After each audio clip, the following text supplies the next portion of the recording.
Think for myself and I won't do what they say.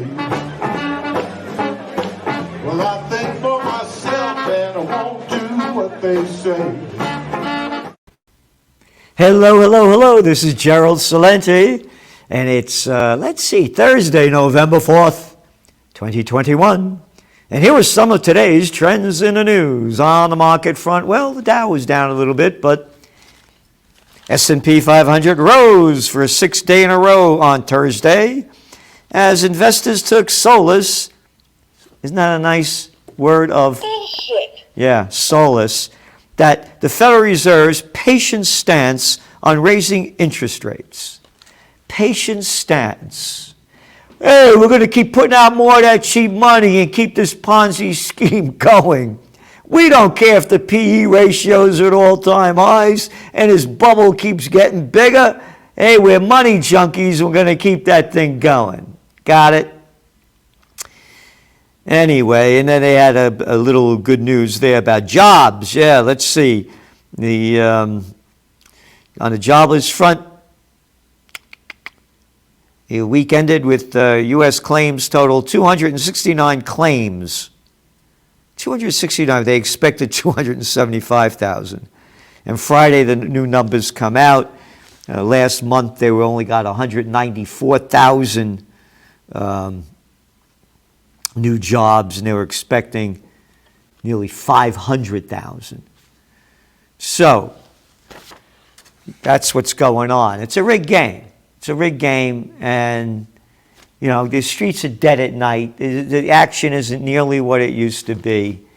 And you're seeing it place after place. So that this is going up, and we're going to get into more details. It's nothing more than bullshit. Yep. And gold prices, they went up over almost, 1.8% today because the Fed's going to be patient in raising those interest rates. And yesterday, of course, the Fed came out and said they were going to cut back on their bond buying schemes. Again, this is fascism. It's the merger of state and corporate powers, according to Mussolini, who knew a thing or two about fascism. That's his quote. And these fascist bastards and bitches, gotta be equal. Buying up corporate bonds, mortgage-backed securities. Yeah, fuck you. Oh, don't say fuck, Salente. Don't be proper. Let them fuck over us in a way that we don't like to be fucked. But be proper about it. People who lost their fights, disgusting. Yeah. And the Bank of England, they expected them to raise rates today, and they didn't. They're keeping the Ponzi scheme going. So as long as the Ponzi scheme keeps going, the markets keep going up. Cheap money. And oil. Brent was like $87 a barrel, $86 a barrel. And now it's down to $80 a barrel. And OPEC met today. And OPEC plus the other bandits there. And they're going to keep production where it is. They're not putting more out there. And they're saying, hey, look at the price of, natural gas going up. Ours isn't anywhere near that. So they're cutting back. They're not going to be putting more production in. But the important element of this is that still oil prices came down, from their highs. So what is that telling you? You're also seeing supply of oil in the United States increase at the latest numbers. So that means they're not using it as much. Supply and demand. And we're going to get into it, but here, Fed sets outline to taper stimulus program. Yep. The Fed cut its short-term benchmark rate to near zero when the coronavirus pandemic hit the U.S. economy in March 2020.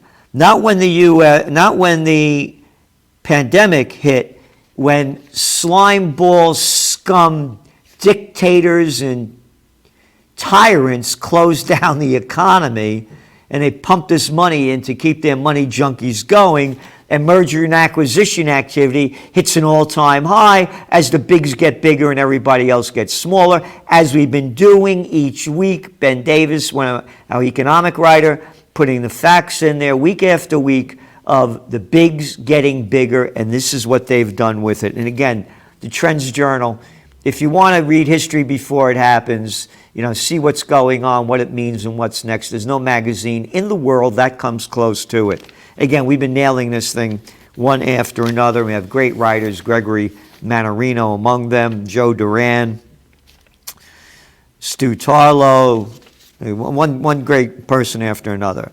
Anyway, we have the Feds. It goes on. It also has been buying at least $80 billion in treasuries and $40 billion in mortgage securities every month. More corporate crap. How about that, mortgage securities? Anyway, write about the details, because this is a criminal gang. We've been showing how from Powell to that arrogant boy, that Kaplan over there, Kraplin, the bankster bandit in Texas, doing deals when the Fed's going to come out, and he's betting millions of bucks. And Rosen shit, and it's all over the world. Oh, up in Massachusetts. Central banks under scrutiny over trading by top officials. All right? This is from the Financial Times. They're robbing us. They are bandits. Get it? Facts are here. The heads of two Eurozone central banks own sovereign debt bought by the European Central Bank. The chief economist and other guardian of monetary stability owns stock in big investment banks. Two officials and a third hold financial assets that may have benefited from central bank action. You got it? You got it? We are in a position now we've never seen in our lifetimes. It is a total takeover around the world. The bankster bandits, the drug dealers, that morons, imbeciles call Big Pharma, defense contractors,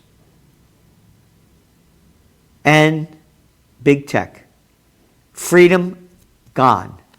Again, we write in detail week after week what's going on here.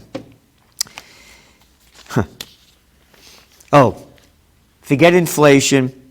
Inflation is COVID-linked and transitory, Janet Yellen said. The head of that U.S. Treasury Department that came from the bankster gang. Yeah, if only a woman was in charge. Yeah, rough. Anyway, so she says it's only transitory. Financial Times. Bond traders bet higher inflation is here to stay. The investors have taken to the fight, and investors have taken the fight to the European Central Bank, dialing up their rate rise bets for next year, despite President Christine Lagarde's insistence that such a move was inconsistent with the ECB guidance, meaning that some central bankers have appeared to follow blah, blah, blah, blah, where they're saying that interest rates are not going up. And they're saying one after another, central bank communication is being challenged and successfully unraveled by the markets. This is one of the guys at Deutsche Bank. And they're all saying that investors say markets have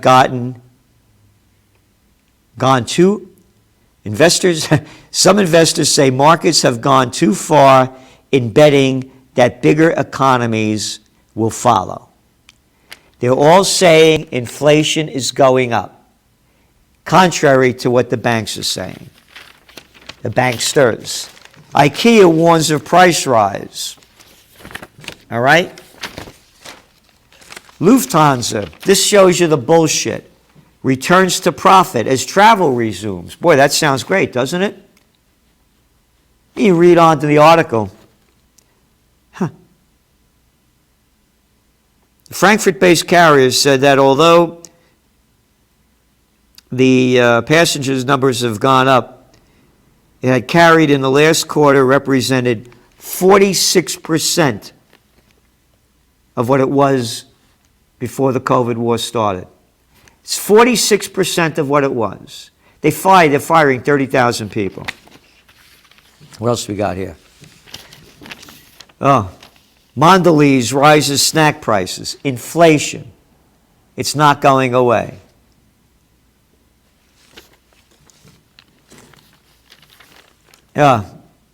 What American Eagle and $350 million logistic deal. Again, one big after another. I'm not even going through them here. Bitcoin surge spurs Wall Street and Citi to recruit crypto natives. This is from the Financial Times. I mention this because next week I'm going to be in Florida at Mark Moss's Market Disruptors Live. Go to that site, marketdisruptorslive.com. I'm going to be one of the speakers there. These cats are on the crypto edge. It's going to go from November 12th to the 14th. Love to meet you there, see you there, because this crypto is going on. Again, the only thing that's going to kill it are the governments, and China's going to be the one to do it. They're doing it first, but there's a long way to go yet. And speaking about China, Chinese told to store food as COVID restrictions bite. Not a conspiracy theory, Financial Times. And they have a real, oh boy, it's really rough over there in China. 1.4 billion people. This coronavirus is really spreading. Authorities reported 54 new locally transmitted cases on Monday. 54 cases out of 1.4 billion people. 1.5 million of them die each year because of air pollution. That's why they wear those masks. And they're locking it down. I'm mentioning this because what you're looking at, Netherlands reimposes coronavirus restrictions. Belgium tightened COVID-19 restrictions. Germany cases hit record daily high, going for more restrictions. China restrictions. The economy is restricted. Got it? Look at their bragging with Lufthansa profits going up when they're not expecting even next year at the best for air flight recovery to be 71% of what it was back in 2019, before the COVID war began.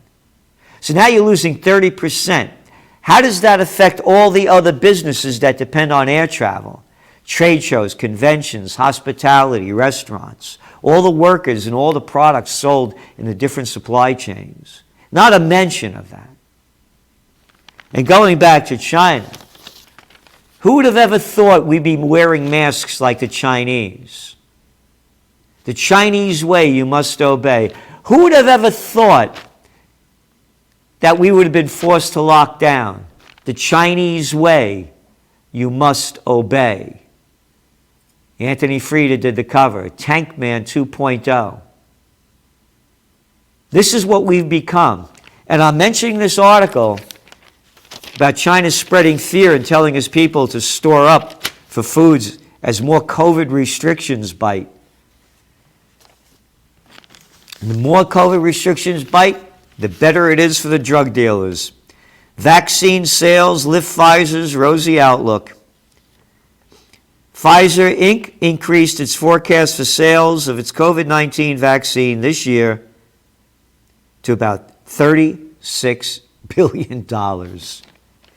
$36 billion bucks. You got it? That's what's going on. And it's not stopping. It's only going to get bigger. And they're pumping more and more into it. So now, this is from America's president, Bullshit. Biden. My message to unvaccinated Americans is this. What more is there to wait for? Okay, I haven't been vaccinated. Why? I don't want to get vaccinated. You want to get vaccinated, you get vaccinated. What more do you need to see? I'd like to see the real numbers coming out of how many people are dying from it. Officially, I think it's around 17,000. But of course, the numbers are cooked. And all of the adverse effects, which we've detailed, in places like Norway and Finland and Sweden, a number of countries have restricted or banned the use of the Johnson & Johnson vaccination. So that's what I need to see. We've made the vaccinations free. I just wrote the profits. They're not free. That is a total fucking lie. You are a lying bastard, Biden, like Trump. They're not free. You stole my money from me to give it to the drug dealers. It's taxpayer money, bullshit Biden. The vaccine is FDA approval. Okay. Oh yeah. Who's that other scumbag? Oh, we forgot about him. Who was the fuck that was the head of the FDA? Oh, Scott Gottlieb. Oh, where's he now? With Pfizer. Fuck off. Oh, be polite, Salenti. Swallow the shit. So please do the right thing. But just don't take it from me. Listen to the voices of unvaccinated Americans who are lying in hospital beds. How about all those unvaccinated Americans that aren't lying in hospital beds? How about freedom of choice? How about the Declaration of Independence, the Bill of Rights, and the Constitution that allows me to be me and do what I want? And I'm not hurting you if you're vaccinated, because that's the bullshit you're selling. Anyway, here's how the propaganda keeps going. This is from today's Wall Street Journal. Some parents rush to get young children vaccinated. Oh, some parents? How about doing a story about all the parents that don't want to get their children vaccinated? No, we'll go along with the New York Times. The rush is on. Parents leap for vaccinations ahead of Thanksgiving. This is pure propaganda. Again, the data. On the 500 children, according to the CDC, died of the virus from May of 2020 to September of 2021. Pre-existing comorbidities, 78% of the people hospitalized are either obese or overweight. The recovery rate of people 1 to 19 is 99.997%. 99.997%. You know how many kids died in Sweden? 0. But that's what they're doing. A lot more here. You got it in your Trends Journal. But one thing I want to touch on before we go. Africa sees surge in military coups to a high since the 1980s and 70s. In Ethiopia, we've been writing about that, the Tigray. Again, that Nobel piece of crap. That's all that Nobel Peace Prize is. It's a piece of fucking crap. They gave it to the warmonger Obama, and they gave it to the clown that's running Ethiopia.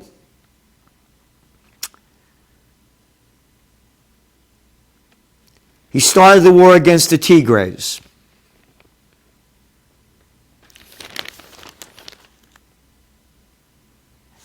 I'm mentioning this because the global economy is going down. We have a refugee crisis like we're never going to see again in our lifetimes, only when it gets worse. But we've never seen one like this that's ready to blow up. These wars that are going on, the coups that are going on, people are going to be leaving for safe havens. You're going to see a rise in populist parties, anti-vax, anti-establishment, anti-tax, anti-immigration parties. They had an election in America. Oh, it was big news. A clown, boy. Another, again, everybody get this in your head. The way you win an election in America, oh, yeah, guy won, a truck driver won. Yeah, okay, yeah, good. The guy in Virginia, he was with the Carlyle Group. All right?